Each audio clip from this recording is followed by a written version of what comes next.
The reason we use the term weaponization is because it is appropriate. We have so many examples of that across so many federal agencies that were designed to serve and protect the American people and have been used in recent years against them, that it will take us probably 2 years to lay that out. But I just want to focus on one that's been mentioned this morning because the timeline is important. The school boards issue. On June 22nd, 2021, Loudoun County parent Scott Smith spoke out at his local school board meeting and he was arrested.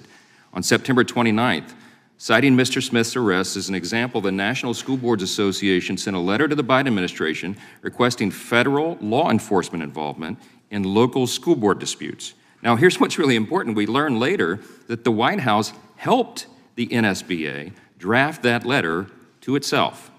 On October 4th, Attorney General Merrick Garland issued the now infamous memo directing federal law enforcement to mobilize against the parents of school children who protest at their local school board meetings. He turned the FBI, the U.S. Attorney's offices, the full weight of the Federal Department of Justice against the very citizens they were sworn to defend and protect. On October 12th, we learned that the Loudoun County parent Scott Smith's daughter was actually sexually assaulted at her school and that the school board covered it up, and that was the reason why that dad showed up to protest. 9 days later, October 21st, happened to be the day previously scheduled for Attorney General Merrick Garland himself to appear before our House Judiciary Committee. In that hearing, as my colleagues will remember, he was forced to acknowledge before our committee that the NSBA letter was the basis of his memo targeting concerned parents. But he refused to acknowledge the obvious chilling effect that memo, involving the full weight of the federal law enforcement apparatus, would have on parents' protected First Amendment speech. He also, by the way, refused to commit to a mandatory, under federal law, mandatory ethics review of his own family's financial ties to advancing critical race theory in schools and its relation to his school board memo and the obvious appearance of the conflict of interest therein. I encourage all interested citizens to watch the video of that hearing. It was pretty contentious. The very next day, on October 22nd, after much public outcry, the NSBA retracted and publicly apologized for its letter labeling concerned parents like Scott Smith as, quote, domestic terrorists. In the following weeks, over 20 different state school board associations severed their ties with the National School Boards Association. Our Democrat colleagues have tried to downplay the importance of this select committee and even criticized its name as hyperbolic. But as this example and so many others clearly show, key agencies have indeed been weaponized. We're informed even still today that that memo has not been retracted by the Attorney General. Here's the question, Mr. Baker.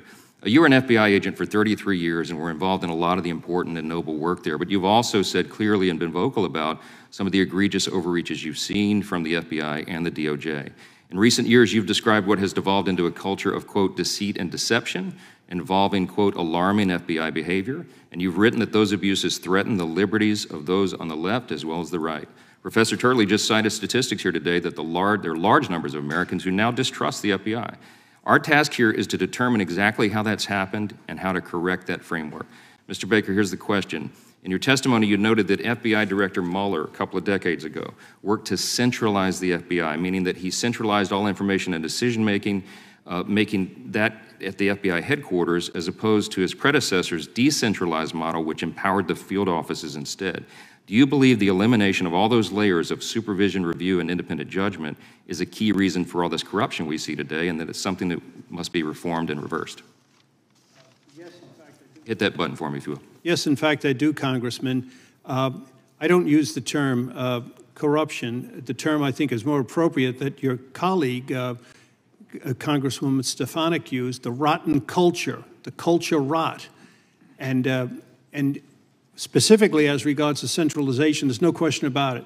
Traditionally in the FBI, field agent had an investigation. He had a field supervisor above him. Above him was the agent in charge of that office. Only then did the information and the decision-making go to FBI headquarters. What happened under Mueller's centralized thing, all of that was eliminated. They ran these key investigations, the Hillary Clinton email investigation, and then the Trump collusion investigation, out of headquarters, eliminated all these layers of independent judgment, supervision, gone. So you had someone like, somebody mentioned his name already here, Strzok not only writes the communication opening the case, he goes the next day to London and conducts the first interview in the case. You have McCabe, a deputy director, #2 in the whole bureau, directs the investigation and sends 2 agents to the White House to interview General Flynn. No levels of review. It was bound to end badly. Thank you. I'm out of time. Yield back.